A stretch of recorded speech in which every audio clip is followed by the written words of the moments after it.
It's the Dark Souls Redemption run. I was not ready for what I faced when I played Dark Souls the first time. I said, fuck this, and I quit, and some people say it's a rage quit. For me, it wasn't necessarily a rage quit. It was more of a frustration quit where I understood that if this was a game that I was going to keep playing, I was going to need to do research. I was going to need to have a guide. You know what I mean?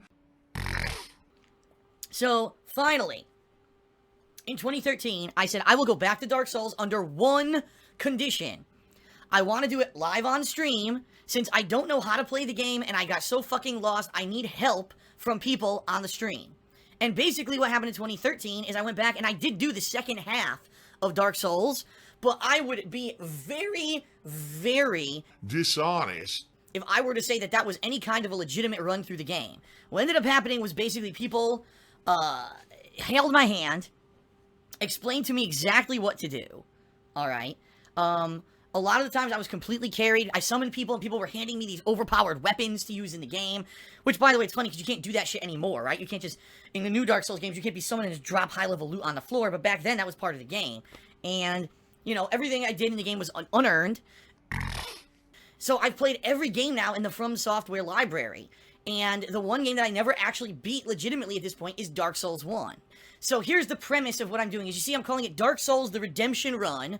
What is the catch of this playthrough? Well, number one, it's me going back and redeeming myself. After all the years that I've been playing all the From Software games, and I understand how they work, and I know the game mechanics, I want to go back with all that foreknowledge now and beat Dark Souls legitimately. What that means is no hand-holding, no summoning, alright? I'm not going to be summoning people for bosses or anything like that, okay? I want to beat it legitimately. Just like I did with Bloodborne. Just like I did with almost everything in all the other games, I want to try to do it by myself.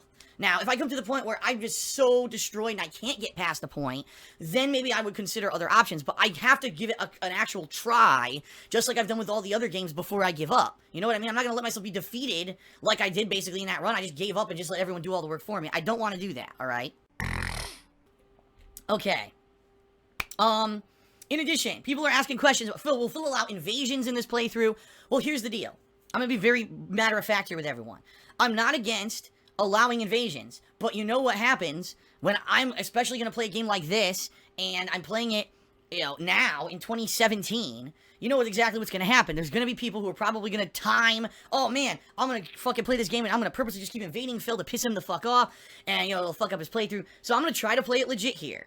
Alright? And if invasions become a problem to the point where I can't progress in the playthrough because there's just insane, constant, fucking overpowered invasions, I'm gonna unplug the console. and I'm just being real here. Yeah, I know it's part of the game, but you also know it's gonna be an abnormal amount of people who are probably gonna try to fuck with me.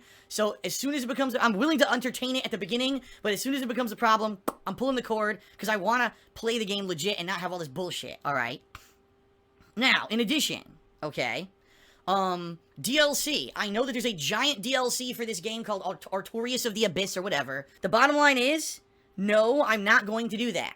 Alright, now let me explain. I know some people will be disappointed because a lot of people say the best stuff in the game is in that DLC. There's two main reasons why I'm not doing the DLC, okay? Number one, because I have basically about 2.5 weeks to get as far in Dark Souls as I can, and keep in mind I am going to be balancing this every once in a while with Zelda. So, the last thing I want to do is say I'm going to do Dark Souls and then buy the DLC, and then all of a sudden by the time that the next new release comes out, uh-oh, I'm not even close to the end because I've dicked around in this DLC and added 3 to 4 more sessions of gameplay. I don't want to do that, okay? I don't own the DLC on Xbox 360, and the game itself costs $20. The DLC, they never lowered the price. It still goes for $15 digitally. It's pretty ridiculous how ridiculously overpriced that DLC is for a game who is now 1/3 of the price of its original cost, right? Why didn't the DLC price ever get lowered? That's ridiculous. So I am not going to be playing the DLC. It's too expensive. Someone in Stream Chat just said I can buy $500 coffee maker, but I can't buy a $15 DLC for my business. If you think I own a $500 coffee maker, you are a moron. You are a ripping fucking idiot. You probably squirt fucking toothpaste into your eyeballs. I mean, Wow, you are dumb if you think that I spent $500 on a coffee maker. But anyway, I digress. Oh, God, that was a good burp. Mr. Vidar Viking, I'm not even kidding you, gave me a 10,000 bit 10,000 bit cheer in the stream chat. Holy fuck, thank you.